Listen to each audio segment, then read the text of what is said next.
Hey, we're live. Oh, Welcome, your Lizzie. By hey the way, was not enthusiastic at all. Hey, look at that. I'm so calm. I'm so cool.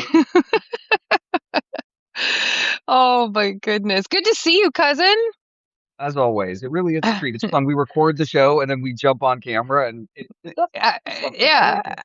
I like it too. I like it too. Today's a especially fun Friday recording. What I do you was say going to on a start cold talking day? about my personal life, but I realized we are like in the middle of the actual show for the rest of the audience too that gets recorded for the audio version. I won't go open the window and show everyone the snow. Okay. Oh, I'm so jealous. We barely got any here down in the valley. It's awful. Like we keep getting rain. Oh. I know, I know. And Chase and Betsy are coming today, and I'm just like, I want you to have beautiful winter wonderland. And yeah, they're venturing up to Stowe though. And they're gonna get it. The JP cover record winner, not since 2001. Yeah, It's like, they're not going to J Peak. They're going to Stowe, but yeah, but anything at that altitude. close enough. Close enough. We have a question to read for our We audience do. who is joining us live. Thank you so much for joining us. Our live question this week is titled "Gifting the Boss," and it begins. Lizzie, Dan, howdy. Your request for questions at the end of the most recent episode spurred me to ask a fairly broad one. In a business setting, is it okay to give gifts to your boss? Is it bad to gift up? I'm not asking because I'm personally wrestling with this dilemma, but because I've seen several places mention that gifts should flow down the hierarchy. That is, it's fine for people in a business to give gifts to people further down the chain, but that people should not give gifts to their supervisors or further up the chain.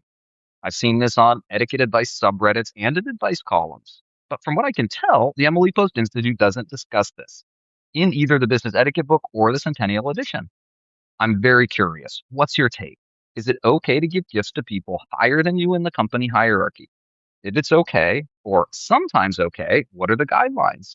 And if it's not okay, how can someone acknowledge the holidays with people who have more power than they do at work?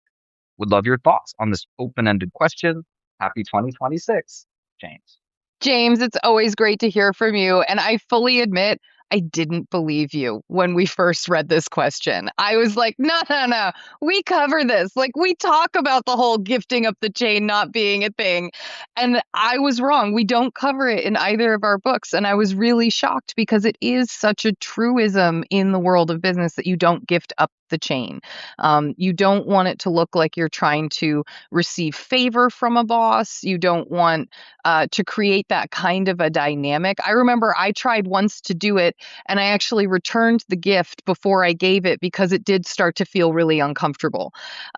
So just worthwhile to know it is on our minds. I am now going to go on a mission scouring our Substack and our website because I swear this answer is somewhere in written form and I want to make it a bit more prominent and easy to access for you. But I'm so glad you asked the question for the podcast so that we can answer it here. And just as we've said, Dan, it is not something that you do. You don't typically gift up. You can get away with things like a group gift and everyone being included and giving a gift to a manager or a boss. And I also want to say that there's a good moment where it can happen when you're a two-person team and like you work independently and you have an assistant and you have a very close relationship. I think that's one where it can feel very appropriate. There's a fictional version of it in the movie Sex and the City where Carrie and her assistant end up gifting to each other at the holiday time. And it has such a sense of warmth and camaraderie and connection between the two women who work together and are grateful for each other's experience with one another that I think that under very intimate circumstances like that, it can work really well. But for most people, if you're on a team, you do not want to be gifting to the boss on your own. Did I get it right? Cuz I feel like I took a quiz. You did, and you went some places that I hadn't been even thinking about, like how do you do it Okay. well? And I really like that part of Mhm. James's question. How do I honor people? How do I honor special occasions and holidays if I'm not supposed to do this? And that idea of a Yeah. group gift is a great one. I also like how you are paying attention to the direction, that when you're sending gifts up the chain of command or up the hierarchy in a business, there's more potential for that that awkward appearance from other people at your level that you're doing something to try to curry favor. The other example that we often get asked about is it okay to give gifts down the chain of command or down the hierarchy in a business? And it's easier. You're less likely to create that Yeah. appearance. The thing that you want to be careful about in that situation is the appearance of playing favorites or choosing some people and treating them better than you treat other people. So the advice, if you're doing gifting in a business context, down the hierarchy or to people that report to you, is that you make an effort to treat them all the same and do something that's equitable across that level of the organization when you're gifting there. The other thing that I sometimes think about when I think about anything like this, a guideline like that, is that you have to know Mm. the rules to know when and how to break them and to Yeah. break them intelligently. So understanding why the rules in place as well as what it is, that it's about not trying to curry special favor or play favorites, allows you to honor those special circumstances that you're talking about, where there's a particular relationship that's a really good one. And the the advice that I sometimes give people if they're asking me very personally directly about a person, we've got a specific instance or circumstance. I look for a moment that's not related to work to have the gift exchange, so that you're not doing Interesting. it at the office in front of people or through your professional communications. If that relationship is developed, the work relationship is developed to the point where there are elements of it that go beyond work, where you've actually become close personally, you've become friends and people that support each other in ways that aren't just professional. That if that's true about the relationship, there are probably ways that that relationship could provide a venue for doing the gift giving that's not in a professional format or context. And if that's not the case, the advice is sometimes take a look at the relationship. Sometimes a professional work relationship can feel very close. And when Hmm. you start to think about it, that's good. That's it's good that we can feel that close to people we have professional relationships to. Your etiquette is probably very good. Pay attention to good etiquette and keep that a professional relationship. There's probably something that's working there. And like Lizzie, like you did when you started to feel a little awkward about giving that gift, listen to that little discretionary voice.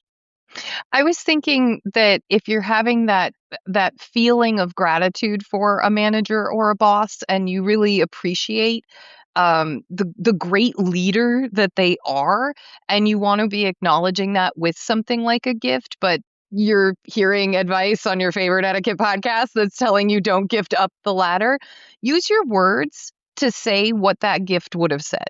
You can always take a minute and say, like, hey, Kelly, I just want to let you know I'm so grateful for you as a boss. I like these are the things I see or experience that make me so glad to be working for you and make me want to try harder and do better every day.